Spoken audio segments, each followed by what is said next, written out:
Iniciando mais um Resenha Banqueta, sua revista eletrônica semanal, que debate os principais assuntos de Nova Lima, de Belo Horizonte, do estado de Minas Gerais e também do Brasil. Ao meu lado, sempre, José Raimundo, colunista do jornal Cultura e Comércio e também apresentador do programa Conexão Leão, aqui da TV Banqueta, e Ederson Liro, Betão, que é ativista animal, servidor público concursado e também bacharel em Direito. Você aí de casa pode participar enviando perguntas, dúvidas e sugestões pelo WhatsApp 31 98569 2926, 31 98569 2926. O Resenha Banqueta é transmitido pela TV Banqueta no canal 6 da NET Claro para toda Nova Lima e Belo Horizonte. Ao mesmo tempo, tudo de forma simultânea no YouTube, Instagram e Facebook da TV Banqueta. Vamos começar falando, Betão, a respeito ainda das eleições municipais aqui de Nova Lima. O jornal Banqueta trouxe como notícia de capa a questão da redução das mulheres em nossa Câmara. Atualmente, nossa Câmara é formada por 10 vereadores, nós temos duas mulheres, Juliana Salles e Viviane Matos. Na próxima legislatura, o número de vereadores aumentaram para 15, só que somente Viviane Matos vai ocupar uma das cadeiras. A Viviane Matos, que foi a quarta mulher mais votada nas eleições. A mais votada foi a Cida Miranda, que é do Partido Novo, em seguida veio a Juliana Salles, depois Karina Marques e a questão da Viviane Matos, com 811 votos, eleita através do quociente eleitoral. Betão. Bom, primeiramente, mais uma vez, obrigado a todos que nos recebem, né, nas plataformas digitais e também pela televisão, aqui no Resenha. Bom, Fred, a gente tem que ter um pouco de cuidado para poder falar sobre esse assunto, porque fica parecendo que as mulheres não votam em mulher, né? E não é bem assim. Nós temos aí uma vereadora, uma candidata que teve 1.116 votos, outra teve 1.080, por aí, 1.060. A Karina que teve 941, né, 1.600 foi a Juliana, a Karina teve 941 e a Viviane teve 811. Então, todas muito bem votadas, né? O que acontece, Fred, é que eu acho que ainda falta um pouco de expertise para entender como é que é a dinâmica das eleições, né? A escolha do partido, a análise dos candidatos do partido, a forma que vai ser disputada as vagas ali dentro, né? A forma que a executiva trabalha para poder montar os partidos. Eu acho que essa expertise é que está faltando ainda um pouco para as mulheres entenderem qual é essa dinâmica, porque voto tem, né? Elas têm sido votadas, essa eleição também foi bem votada e tal. O que aconteceu é que o PT não conseguiu fazer o quociente eleitoral e o Novo também não conseguiu fazer o quociente eleitoral. E a Karina ficou como primeira suplente, né? Porque teve dois candidatos no partido dela que tiveram mais votos do que ela, né? Mas foi muito bem votada. Então, e a Viviane entrou com 811 votos, já que o partido dela teve o quociente eleitoral para eleger dois candidatos. Então, falta essa expertise na hora de escolher os partidos. Mas votadas, elas têm sido votadas, porque se fica parecendo assim que as mulheres não votam em mulher, e aí é uma coisa injusta, né? O PSOL também teve, a Duda, que foi bem votada também, mas também não conseguiu quociente eleitoral. Então, assim, são essas nuances que acontecem na hora de montar o partido, na montagem, porque não é só disputar a eleição.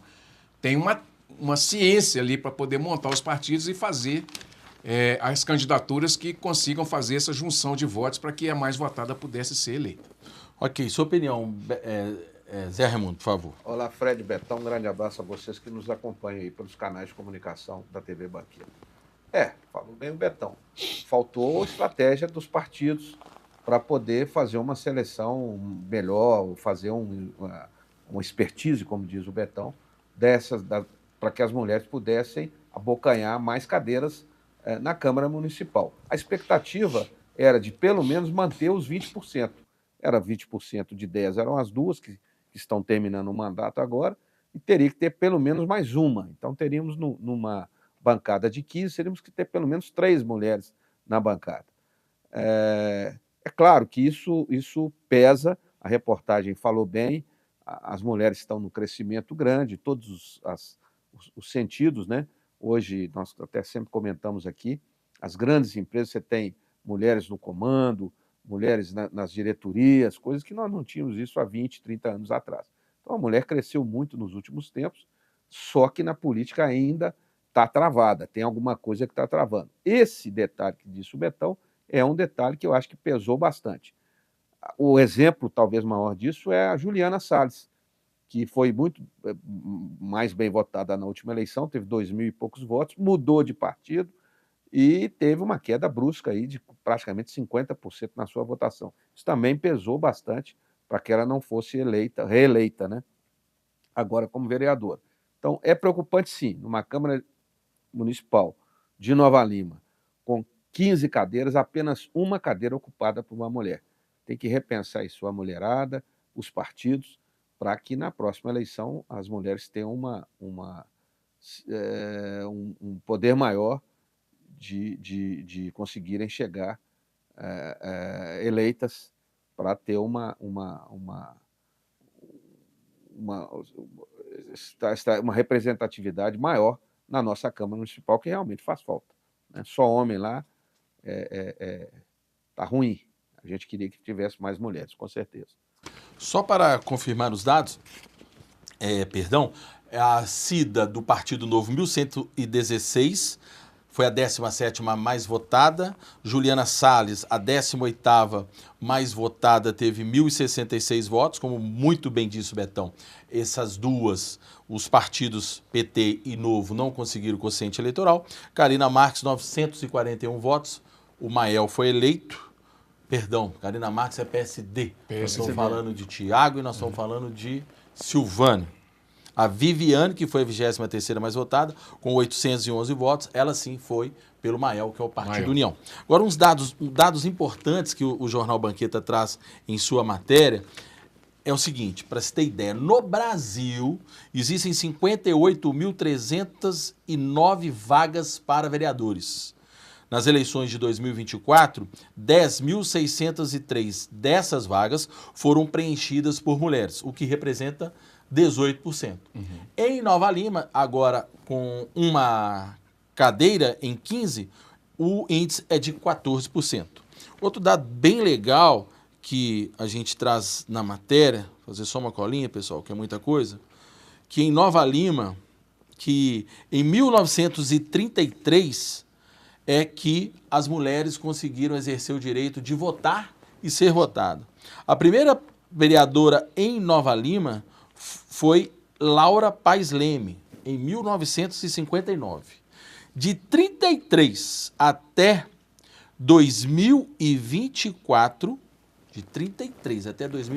desde quando pode-se votar em mulher e a mulher ser votada, 12 ao todo ocuparam o cargo de vereadores. E vai continuar 12 na próxima legislatura, porque uma delas é Viviane. Não quer dizer que foram 12 mandatos, não, tá, pessoal?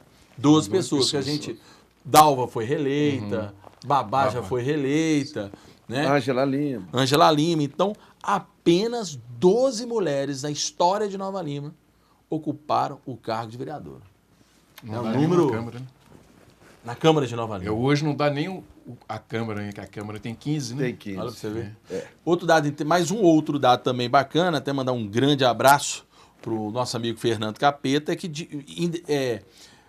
por outro lado, as 3 vice-prefeitas, Nova Lima, Raposos e Riacima, são mulheres. Inclusive, eu ia citar esse exemplo, até bem lembrado.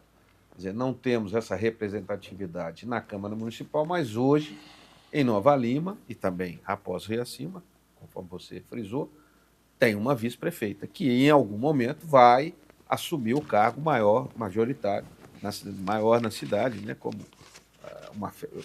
agora o João Marcelo está de férias, e o seu vice vai assumir por um mês, por 30 dias. Então isso vai acontecer em Nova Lima, coisa que eu acho que não aconteceu até hoje, porque a vice do Cassinho, né?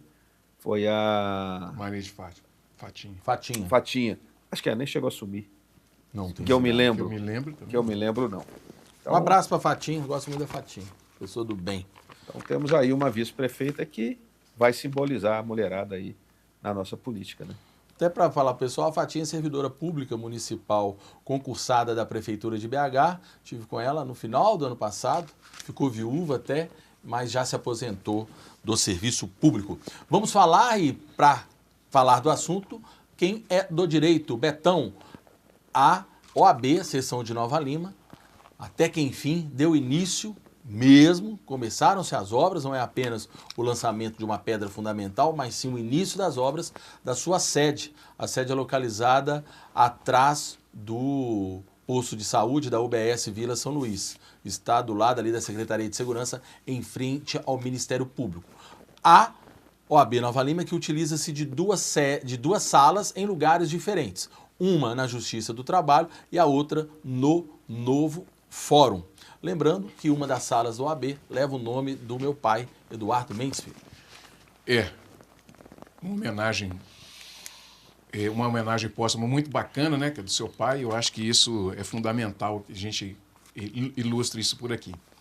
E a OAB, com a sua representatividade, o papel que é a garantia dos direitos das pessoas, né? Sem o advogado não há justiça social, essa é a principal máxima do direito. Então, é muito importante que o advogado, não só de Nova Lima, mas principalmente da microrregião e também de Belo Horizonte, quando vem aqui, tenha essa garantia e esse espaço, né, de aconchego e de acolhimento dessas atividades. Então, fica aí o nosso parabéns, né, ao presidente que tem trabalhado em conjunto, né, há mais tempo, já vinha com o Cadu, depois o João e ele agora assumindo, então é um trabalho de continuidade. Isso é muito importante, Fred. Bacana lembrar desses 3 últimos presidentes, que com certeza tem um pezinho lá nessa construção. E mandar um grande abraço para o Alexandre. Eu gosto do jeitinho do Alexandre, o cara bacana, do bem e na dele, né? Não é os pavões aí que a gente costuma ver na parte pública. Vamos falar agora de um tema muito importante para a nossa cidade, que é a questão das ocupações. É importante salientar que Nova Lima, a verdadeira Nova Lima, está cercada de ocupações. É importante dizer, e aqui no Banqueta a gente faz isso há muito tempo, acabar com essa discriminação que existe com relação às pessoas que ocupam alguma terra. Lembrando, e óbvio, como em todos os lugares, existem pessoas boas e pessoas ruins. E é claro também que nas ocupações, muitas das vezes, existe aquela pessoa que vira um grileiro, onde ela começa a revender essas terras. Exatamente. Agora, a grande maioria são pessoas que não têm onde morar. Então, com isso, são obrigadas a ocupar um pedaço de terra e ali vivem em condições desumanas.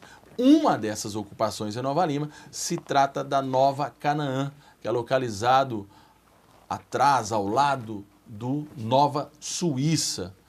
Vamos ver a matéria que a TV Banqueta produziu para contar um pouquinho que, como a prefeitura não atua no local, uma vez que o terreno é de propriedade privada, que é da Anglo Gold, os moradores, cerca de 60 famílias, estão fazendo uma vaquinha para jogar uma borra de asfalto que seja na localidade. Vamos ver.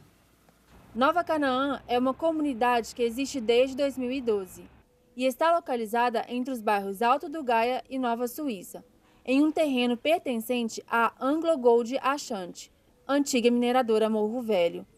Embora consolidada, após 12 anos de vivência, conseguiu barrar algumas ações de despejo, mas nunca conseguiu adquirir, junto ao governo municipal, o mínimo de infraestrutura básica para os que residem na região. Aqui são 60 famílias, são 45 crianças. Nós não temos asfaltamento, não temos rede de esgoto, a gente não tem iluminação correta, rede de água, infelizmente também nós não temos também. E aqui também tem os problemas que nós temos da energia, que nós pedimos e às vezes fala que aqui é área privada, não pode ajudar a gente. Vê o tempo de chuva e a gente sofre com a inundação na entrada da rua aqui, simplesmente forma um lago. O descaso com nós aqui é muito, só lembra da gente na eleição mesmo.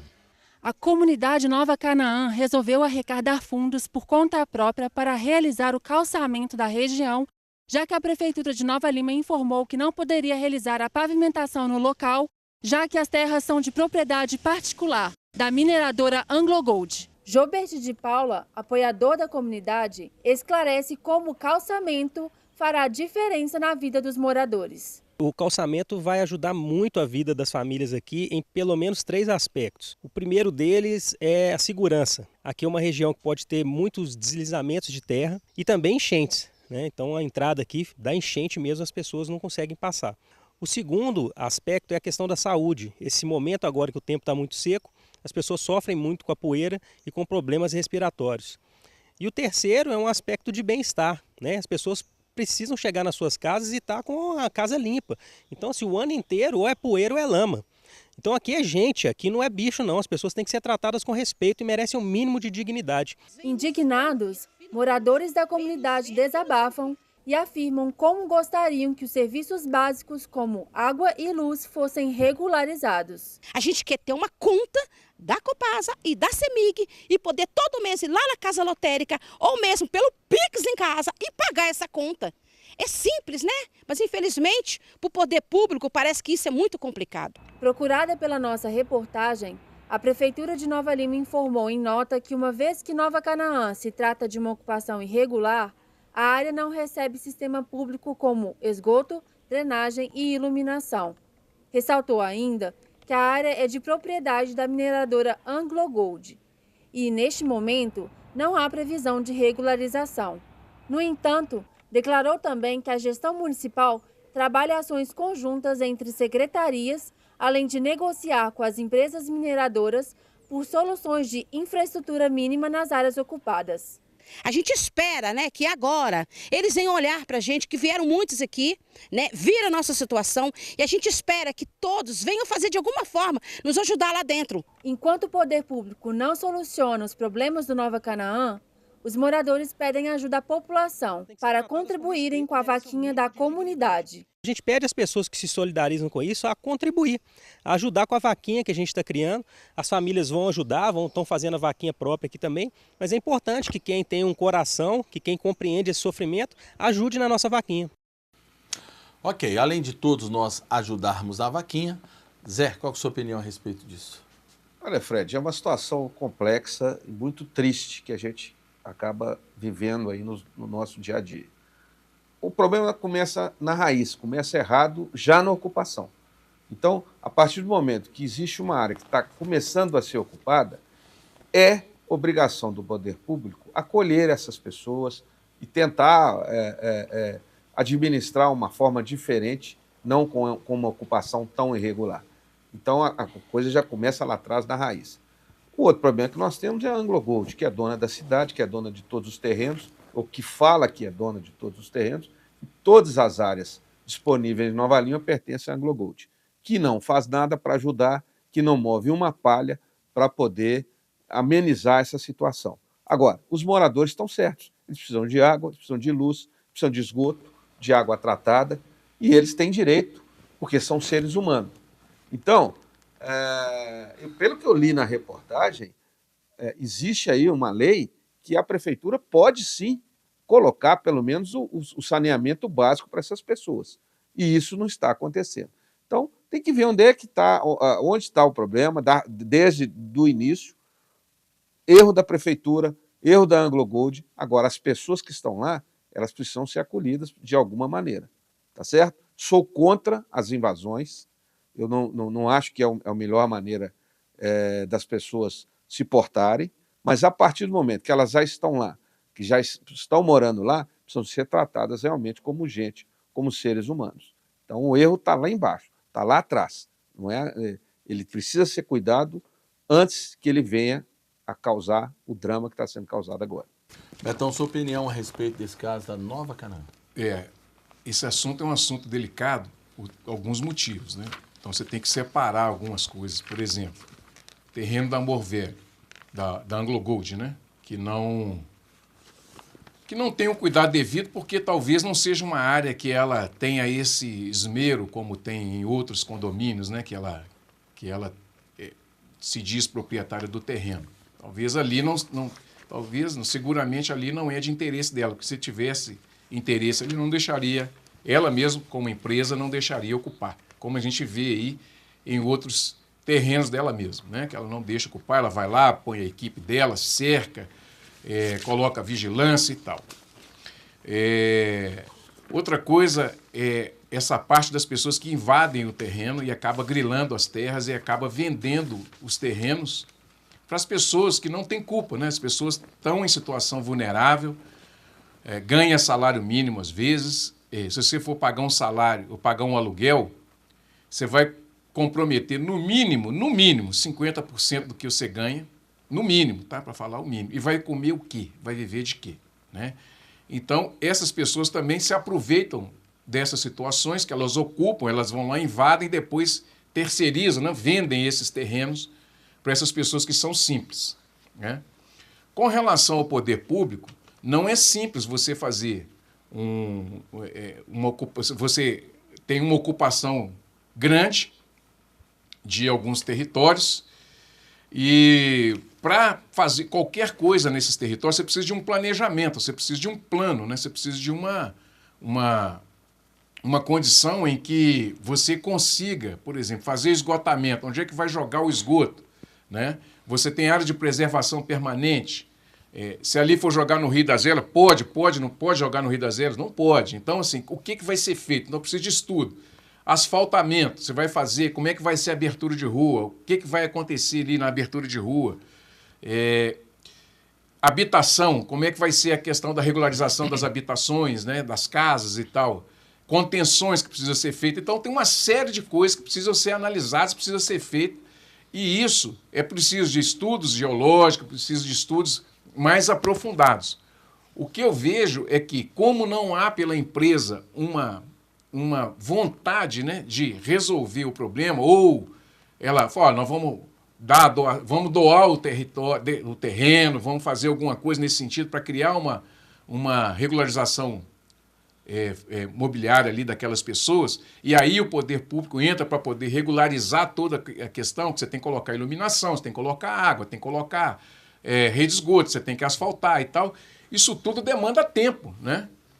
Nós temos Água Limpa aí agora, que vai ter até um representante agora também, que tem essas dificuldades também, e agora que está sendo regularizada aquela região. Então, eu acho que isso parte de uma discussão ampla. Não é simples essa discussão, não é uma situação que você vai discutir ali, vão asfaltar lá, e a água que vai escorrer dali vai para onde? Vai descer para a estrada? Para onde é que vai, né? Porque quando você impermeabiliza o solo, também você tem esse tipo de problema. Então, as pessoas que estão lá até discordam um pouco do que o Gilberto está falando, não é bicho, não. Até os bichos têm que ter a sua dignidade preservada, né? As pessoas e os animais. Então, a gente precisa pensar em conjunto como resolver um problema e como também limitar e fiscalizar, contar aí com as empresas privadas que deixam isso acontecer, para que também não vire também uma indústria, né, de grilagem de terra, e aí, depois que instala todo mundo ali, a prefeitura, o poder público tem que dar conta. Então, a gente tem que pensar em tudo isso em conjunto, né, o mais rápido possível, mas a gente precisa pensar qual é a melhor solução para aquilo ali, inclusive encontrar quem grila essas terras e responsabilizar, por exemplo, a Anglo Gold, que é a detentora do imóvel, né, de uma forma geral. Na verdade, a gente tem que ter uma solução para esse jogo de empurra. Desse jogo de empurra. Quem sabe a Anglo Gold, porque muita gente fala, ali ela tem interesse de ainda ter ouro ou algo minerário ali, mas, ou até fazer algo imobiliário. No Nova Canaã, a Anglo Gold não tem interesse de fazer nenhuma dessas opções. Então, qual que seria o problema dela repassar esse terreno à prefeitura, se tornar público para a prefeitura, fazer as intervenções mínimas de sobrevivência, de dar vida às pessoas? Será que a prefeitura quer? Então, é esse jogo de empurra que faz parte também da nossa série de reportagens do Escavando a Verdade, que é uma forma da Anglo Gold pagar um pouco do seu passivo, resolvendo essas questões das terras, passando essas terras para a prefeitura. Mas vamos lá. Mudando de assunto, vamos falar de uma coisa também relacionada à Anglo Gold, mas uma notícia importante. Não sei se todos sabem que em 10 de novembro de 1886 ocorreu um desabamento da mina velha. Então todos os trabalhadores que estavam lá embaixo foram soterrados por causa desse desabamento. Só que a St. John Del Rey Mining Company, que é a atual Anglo Gold Ashanti, sabe o que ela fez? Ela foi preciso desviar a água do córrego para acabar de matá-los. As pessoas que estavam lá trabalhando. Soterradas. Essa é a Anglo Gold que a gente cobra essa questão do passivo. Com isso, a partir de agora, nessa data do dia 10 de novembro, tornou-se lei a Lei Babá-Sida, que dispõe sobre o programa de combate ao racismo religioso, para promover o respeito à diversidade religiosa e fortalecer o reconhecimento das contribuições da religião de matriz africana para a cultura brasileira. Por que Babá-Sida? Porque 99%, a grande maioria das pessoas, ou eram escravos ou eram escravizados, negros. E aí, eu queria que Betão participasse para contar um pouquinho quem é Babá-Sida, que por ventura é tia do Betão. Sim, é com muito orgulho, né, que a gente fala sobre isso, porque está aí as nossas raízes, e a Babá-Sida é minha tia, né? Ela tem um terreiro de Umbanda já há muito tempo. Pai Benedito de Aruanda. E está em Nova Lima há mais de 40 anos trabalhando nessa seara aí de atendimento fraterno às pessoas, né? Tem esse condão, nós fizemos aqui até no Cultura Geral, em várias oportunidades, mas tem uma marcante, que foi a primeira vez que ela esteve aqui com um antropólogo, né? Meu grande amigo Lucas Gontijo, e nós tratamos muito dessa questão das pessoas escravizadas vindo para a nossa região, né? Inclusive Nova Lima. Então, trazer essa história que tem sido construída ao longo do tempo nesse momento é muito importante. Nós já temos aqui a duras penas, né, que agora tem melhorado, que é essa festividade de Nossa Senhora do Rosário, que traz esse olhar. Mas hoje nós temos através do trabalho que tem sido feito pelo terreiro, pelas pessoas, pela Janaína e pelas pessoas que estão lá no terreiro, o Rafael, o Daniel e tantas outras pessoas, a Mariana, que é aqui do jornal também, vem trabalhando essa coisa da conscientização, da valorização da cultura afro-brasileira, da origem das pessoas que vieram escravizadas aqui para a nossa cidade e também para a nossa região metropolitana, para o estado e para o país, valorizando a cultura de terreiro, valorizando a cultura afro-brasileira, valorizando essa cultura tão bonita e tão rica que nos ensinou grande parte do que a gente sabe hoje no Ocidente, que é a pecuária, a agricultura, a metalurgia, isso tudo vieram de África. Então é preciso que as pessoas entendam, de uma vez por todas, que estruturar e trabalhar a ideia da cultura preta na nossa sociedade é fundamental para que a gente para que nós reconheçamos, né, e nos reconheçamos também nessas pessoas que construíram a história, não só da nossa cidade, mas a história da mineração, a história da agricultura, a história da pecuária e a história desse país tão sofrido, né, que através do sangue das pessoas escravizadas, tanto aqui na América do Sul quanto na América do Norte, deixou essa construção tão importante, né, para a sociedade atual. Mas que são poucas, em poucos momentos são valorizadas. A gente espera com a Lei Babá-Sida que essas pessoas tenham o seu valor reconhecido e que Janaína, com toda essa turma do terreiro e tantos outros terreiros que tem na cidade, né, do Miller, lá do Candomblé, lá do Mingu, da Mina d'Água, os outros terreiros que tem na nossa cidade aqui também, que essas pessoas possam se unirem e fazer dessa cultura e dessa história e desse legado uma realidade para as pessoas de Nova Lima e uma realidade para que as pessoas tenham reconhecido os seus direitos fundamentais respeitados, né?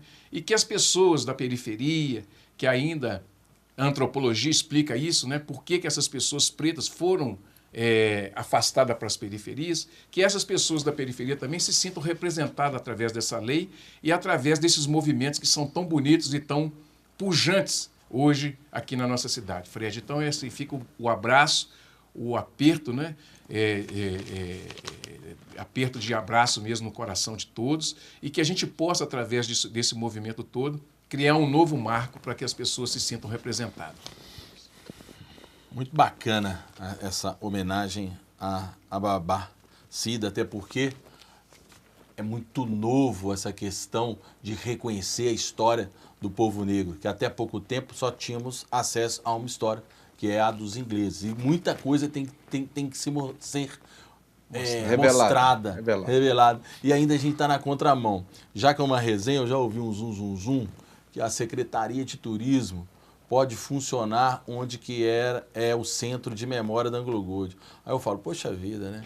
Então, a nossa Secretaria de Turismo vai ser onde só tem a história dos ingleses. Sabe? É muito... Tem muita atualização. Preciso repensar isso, né? Preciso repensar isso, né? Trazer esse contexto para a nossa realidade. Que é muito novo. Né? Pessoal, mudando de assunto, porque tem vários assuntos, rapidinho. O prefeito João Marcelo, antes de sair de férias, não sei se foi o Betão ou o Zé Raimundo que já passou para vocês que o prefeito tirou 30 dias de licença. Hoje o atual prefeito nesse período é o Diogo Ribeiro, vice. O João Marcelo assinou o primeiro programa Minha Casa Minha Vida, dentro de 6, que a prefeitura conseguiu junto ao governo Lula. O pessoal de casa entender onde será localizado esse primeiro Minha Casa Minha Vida é na região de Honório Bicalho.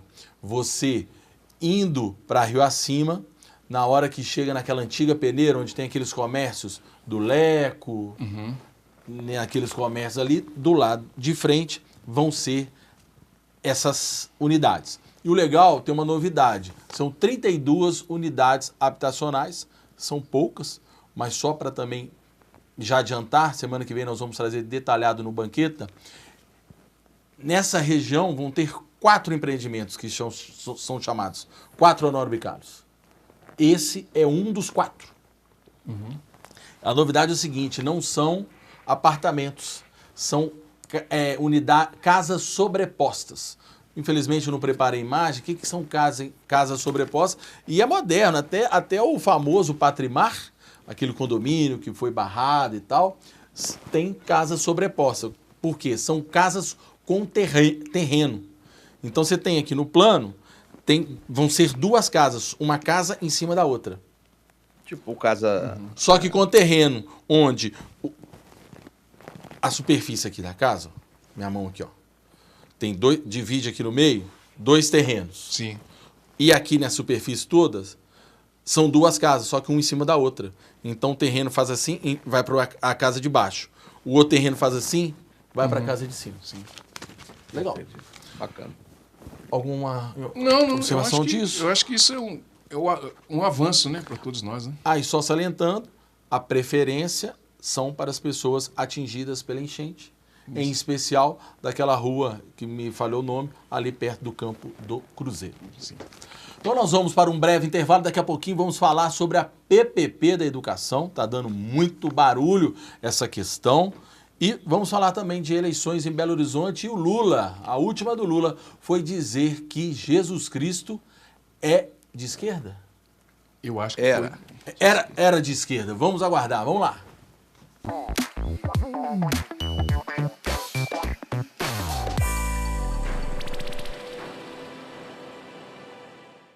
Tem alegria maior do que ver os filhos realizando sonhos?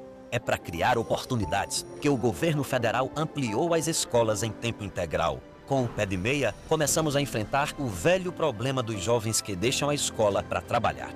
E 100 novos institutos federais serão criados. Tem muito trabalho sendo feito. Fortalecer a educação é bom para os nossos filhos, é bom para todo mundo. Fé no Brasil, a gente tá no rumo certo. Brasil, governo federal.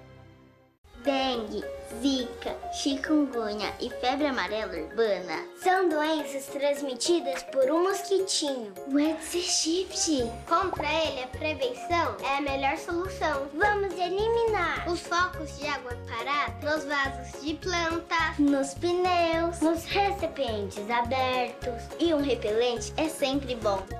Vamos juntos com a LBV. Diga sim à prevenção. Apoio TV Banqueta.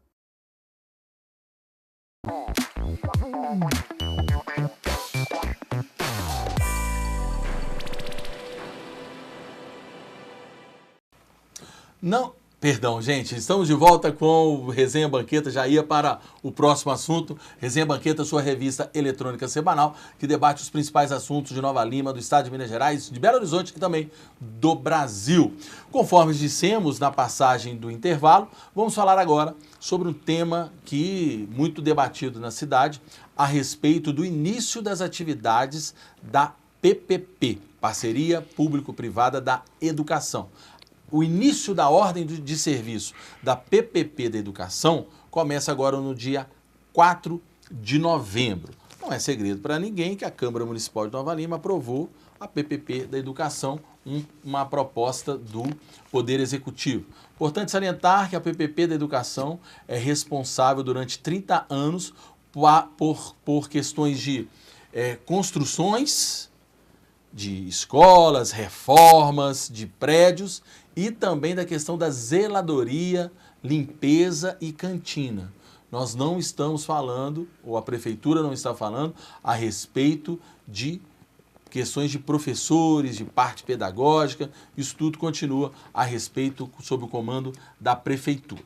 Então, como a operação da PPP, a empresa que foi criada, o CNPJ que foi criado, começa a operar no dia 4 de novembro, a Prefeitura de Nova Lima tomou a iniciativa, não foi a Prefeitura de Nova Lima, a empresa, a PPP, essa empresa que foi criada, marcou-se uma reunião com grupos de trabalhos de pessoas, de classes que não eram concursados e atuavam nas seguintes atividades. Tem uma colinha aqui.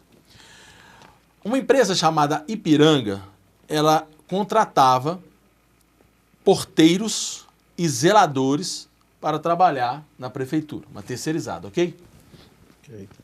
Essa terceirizada da Ipiranga, existem 29 porteiros contratados por essa empresa a trabalhar na prefeitura. Eles recebiam R$ 1.995, R$ 548 de ticket e eles já eram contratados pela CLT, ou seja, tinham carteira assinada, férias, 13º e vale transporte. Trabalhavam 44 horas semanal, de segunda a sexta-feira.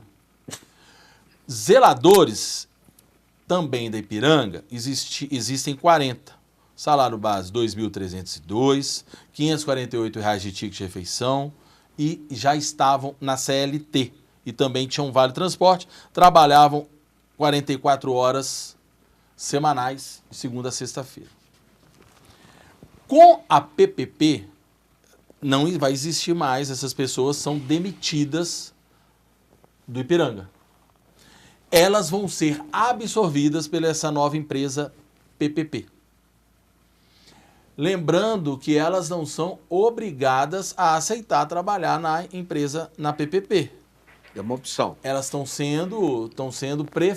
tendo as vagas preferenciais, né? Preferenciais. Essas classes de porteiro, de zelador, que já trabalhavam na Ipiranga e partirão para trabalhar na PPP, permanece tudo da mesma maneira. Não muda nada. Já as pessoas que participaram, que são... deixar bem claro, nós falamos da Ipiranga. Isso. Foi bem claro, né? Uhum. Existe agora as pessoas que são contratadas pela prefeitura. Elas não são terceirizadas por uma empresa. Foi feito um processo seletivo simplificado, onde 186 pessoas foram contratadas pela prefeitura para trabalhar na limpeza e para trabalhar também na cantina. O que ocorre? Que essas pessoas recebiam de salário, vamos falar do pessoal da limpeza. O pessoal da limpeza recebia, contratadas da prefeitura, não são concursadas e nem terceirizadas. R$ 1.700 de salário base, R$ 400 de ticket de alimentação, R$ 600 de ticket de refeição, vale transporte, cesta de legumes de 15 a 15 dias e 6 horas de segunda a sexta. Nós estamos falando de um universo de 186 pessoas. Segundo a prefeitura, essas pessoas recebiam todos esses benefícios porque na prefeitura já existiam pessoas concursadas de limpeza e cantineira com esses benefícios. Então, segundo a prefeitura, ela não poderia ter, mesmo que fosse por contrato, uma classe de trabalhadores que cumprindo a mesma função, mas com salários e benefícios diferentes. Esses contratos, essas 186 pessoas, os contratos finalizam agora em dezembro. A prefeitura, então, através da PPP, vai absorver essas pessoas que tinham um contrato que acabariam agora em dezembro. Com isso, elas deixam de ter esses benefícios que são comparados às pessoas concursadas e serão integradas, ingressadas na CLT. Lembrando que essas pessoas que eu acabei de falar, 186 pessoas, eram contratadas pela prefeitura, então não eram no regime CLT. Não tinha carteira assinada, direito a férias, fundo de garantia e 13º. Agora elas terão, só que deixarão de ter os benefícios equiparados aos concursados e vão para uma empresa do mercado. Com isso, a da limpeza, o salário cairá para R$ 1.541, que é o salário segundo a prefeitura de mercado. Quem faz a limpeza do banheiro vai ter um adicional de 40% e o ticket de R$ 548 de refeição, vale transporte e vão trabalhar de segunda a sábado, perfazendo 44 horas semanais, como manda a lei. Já a cantineira, o salário dela era de R$ 1.669,15, muda um pouquinho. Limpeza 1.541, cantineira 1.669. Não tem o adicional, porque não vai fazer a limpeza de banheiro e trabalhando também de segunda a sábado, perfazendo 44 horas semanais. Limpeza, cantineira, ingressando na CLT. Portanto, quem está no Ipiranga não está reclamando, porque ele já era contratado por uma terceirizada, já era no regime do CLT. Quem está se queixando, e também com todo o direito, porque eu ganho 1.700, vou cair para 1.541, é o pessoal da limpeza e da cantina. Mas a prefeitura explicou o motivo de que eles recebiam mais e a PPP está pagando, segundo ela, o que se paga no mercado. Zé Raimundo, o que você tem a dizer a respeito? Bom, Fred, primeiro, importantíssimo esse esclarecimento que você acabou de fazer. Durante toda a semana, nós somos parados na rua e questionados sobre esse assunto. Para todas as pessoas que me questionaram, no meu caso, eu disse o seguinte: o Grupo Banqueta de Comunicação, falando pelo grupo aqui, sim, está apurando os fatos e nós vamos passar isso no nosso próximo encontro, que está acontecendo hoje, nesse encontro agora. Então, acho que você esclareceu para muita gente. O defeito que nós temos na nossa mídia, isso não é mídia de Nova Lima, não, gente. Isso é geral. Mas aqui em Nova Lima nós temos um defeito grave, que temos uma mídia eletrônica que solta os assuntos aleatoriamente. E isso incomoda muito as pessoas, que foi o que aconteceu agora. A mídia eletrônica soltou uma notícia do jeito dela, sem explicar devidamente às pessoas. E nós, seres humanos, temos o péssimo defeito de ouvir e não apurar o que está acontecendo e sair reclamando de tudo. É claro que todas as pessoas que estão nessa situação estão reclamando, que você falou, tem uma perda. Algumas pessoas estão tendo perda, outras não, estão tendo ganho. Então tem que ser explicado como você explicou. E outra, que eu entendi por todas as explicações que você acabou de passar, que foram informações que a prefeitura passou. É opcional. Tem pessoas que são contratadas, que não são concursados, não são funcionários públicos concursados. Então é uma opção. Eu quero continuar, eu não quero mais continuar, vou procurar outro trabalho. Então, eu não estou aqui defendendo a prefeitura e não estou defendendo os trabalhadores. Eu acho que existe sim um prejuízo, mas não da maneira como que está sendo colocado nas ruas. O pessoal nas ruas está mal informado, porque da maneira que foi colocado pela mídia eletrônica, foi mal informado. Agora, diante do que você colocou, e pelo que você acabou de dizer, isso vai para as páginas do jornal na próxima semana, eu acho que as pessoas vão entender melhor e vai ficar a opção de querer ou não querer. Isso é que eu acho. Agora, todo mundo vai reclamar, toda e qualquer perda que todas as pessoas...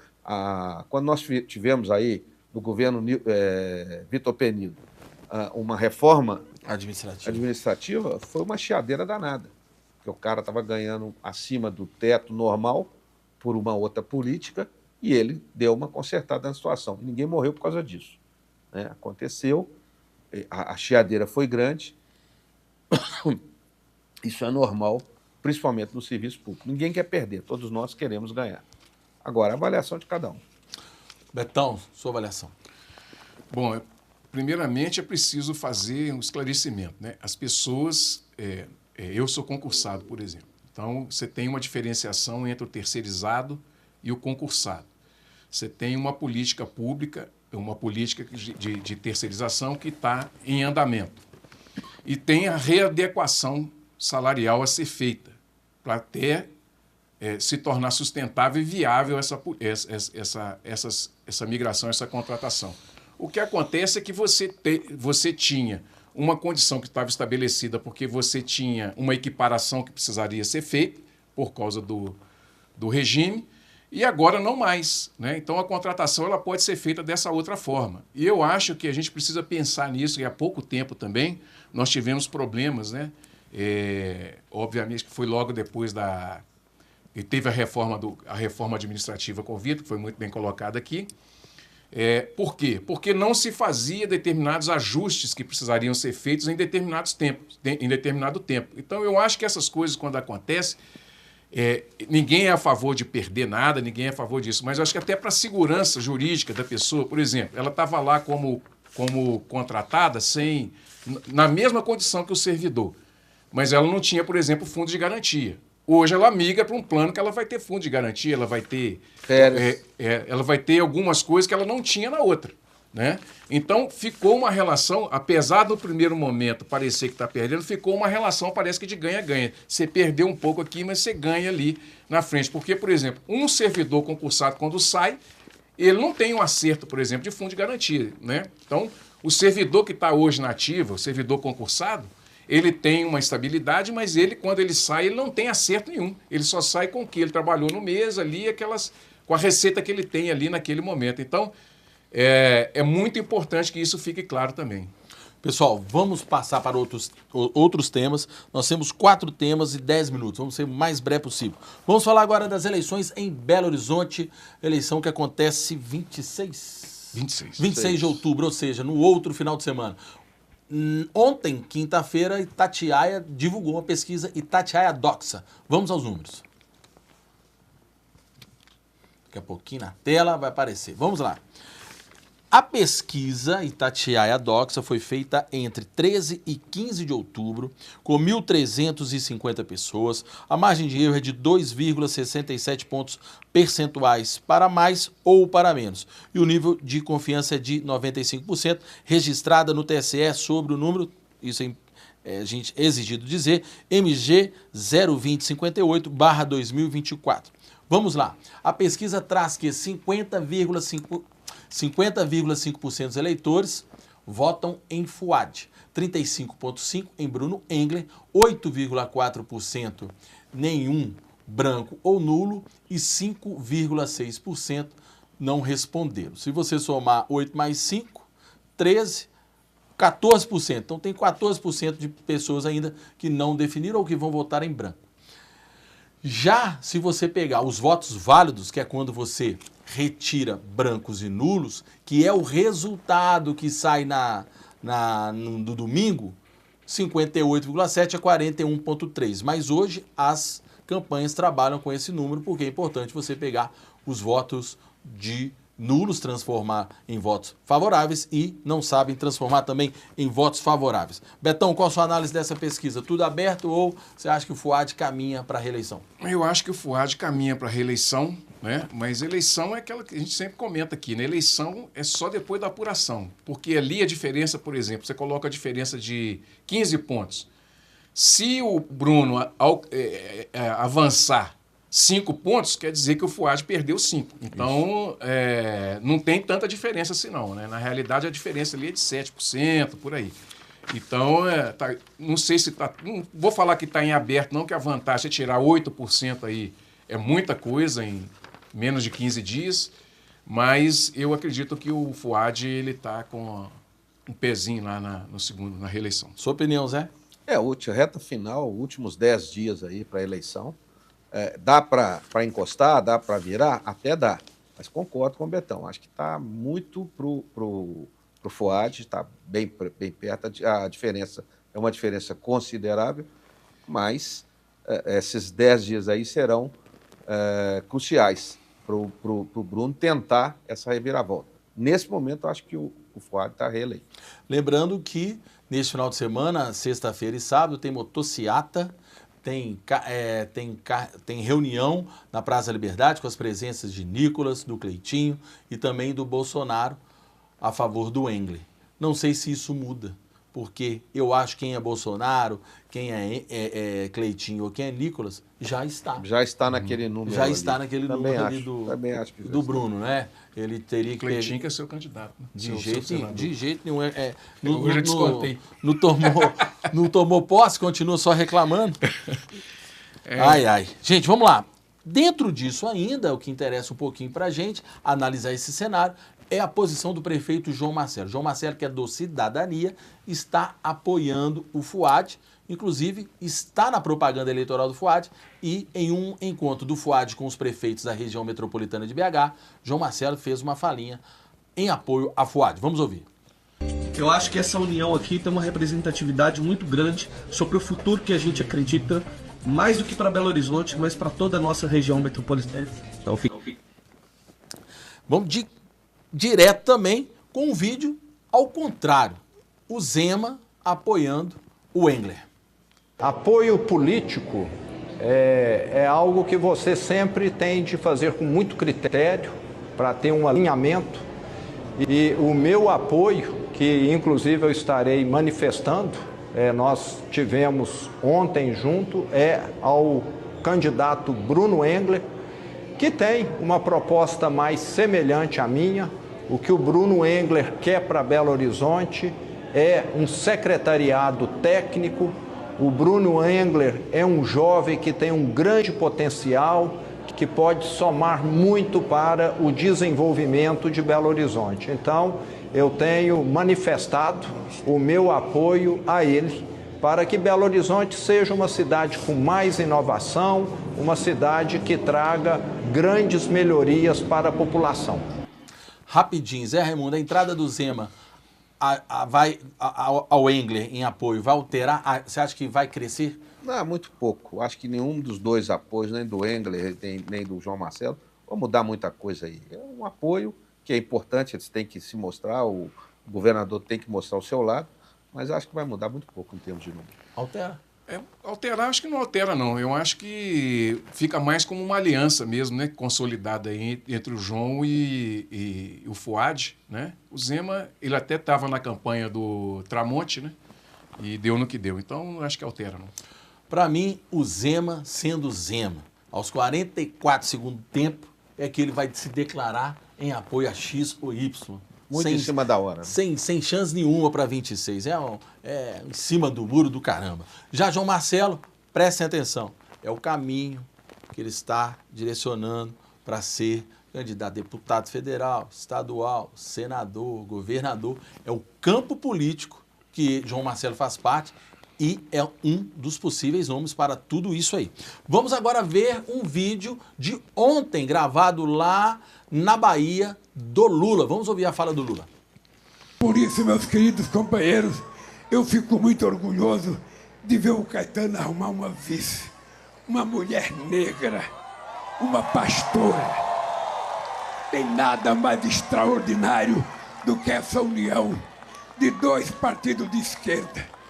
A gente não tem medo de dizer que a gente é de esquerda, porque ninguém foi mais de esquerda do que Jesus Cristo. Ninguém.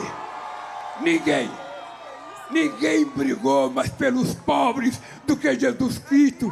É exatamente por brigar pelos pobres, de cuidar dos doentes, de atender os mais necessitados, que os ricos da época mandaram crucificar Jesus Cristo, mandaram ressuscitá-lo.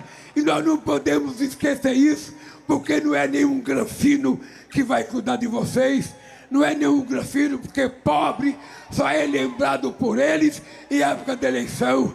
Em época de eleição é beijinho, beijinho. Depois das eleições é tchau, tchau para o povo pobre desse país. Só para contextualizar rapidinho, essa foi uma fala do Lula, onde ele estava fazendo campanha para o candidato Luiz Caetano à prefeitura de Camaçari. E ele estava falando em favor da pastora, que é candidata a vice na chapa do prefeito que eu acabei de falar, a pastora Deia Santos. Betão, sua opinião, 30 segundos. 30 segundos para falar é pesado. Mas assim, eu acho que é só fazer uma avaliação, né? Na história da humanidade, quem defendeu os caídos, as pessoas que estavam de fato, né, precisando. Agora, eu não sou muito a favor de ficar colocando essa bandeira pendurada, né, trazendo Jesus Cristo como cabo eleitoral. Eu acho que a gente tem que respeitar isso e trazer isso com um pouco mais com menos fervor e com mais tranquilidade, né? Isso que eu penso. José Raimundo. Até porque Jesus Cristo realmente abraçou os pobres. Agora, a esquerda, principalmente a esquerda do presidente Lula, não abraça pobre, não, gente. Os esquerdistas do Lula gostam de morar em Nova York, em Paris. Então, tem essa diferença. Quem é a esquerda brasileira para chegar aos pés de Jesus Cristo? Mais a respeito, presidente Lula. Sobre essa questão, se Jesus Cristo era ou não era, eu nem comento, né? E para falar de Jesus Cristo, a gente tem que falar com muito respeito, e eu acho que ele estaria longe dessa política atual, seja de esquerda ou seja de direita. Mas o Lula sendo Lula, Lula sendo Lula, vai nessas frases, daqui a pouco vai falar uma outra fala de impacto, porque, para se ter ideia, em Belo Horizonte ela apoia o Fuad. Só que o Fuad não quer ele na campanha nem pintado a ouro. Descolou. Rapidinho. Pitaco final. Pitaco final, mais uma vez, um abraço a todos que nos acompanham aqui pelo Resenha. É sempre um prazer, né, encontrar com as pessoas na rua, parabenizando a gente, né? Eu não canso de falar isso aqui, tem que falar disso constantemente, porque não está dando nem para trazer nome de tanta gente que está encontrando com a gente nos lugares e parabenizando. E eu falo que eu vou mandar um abraço para você e tal, então, só que olha que eu vou olhar a lista, tem mais de 20 nomes, né? Então não dá nem para a gente do Pitaco final falar. Então eu mando um abraço aqui para todos. Zé? Pitaco final essa semana é convocação geral para a grande final do futebol amador, domingo, Castor Cifuentes, transmissão da TV Banqueta, festa geral na cidade. Vamos lá, vai ser bonito. Pitaco final, um abraço para o meu grande amigo, era amigo do meu pai, Horácio, que eu vi na última sexta-feira e assiste a gente aqui o tempo todo. Até a próxima semana com Resenha Banqueta.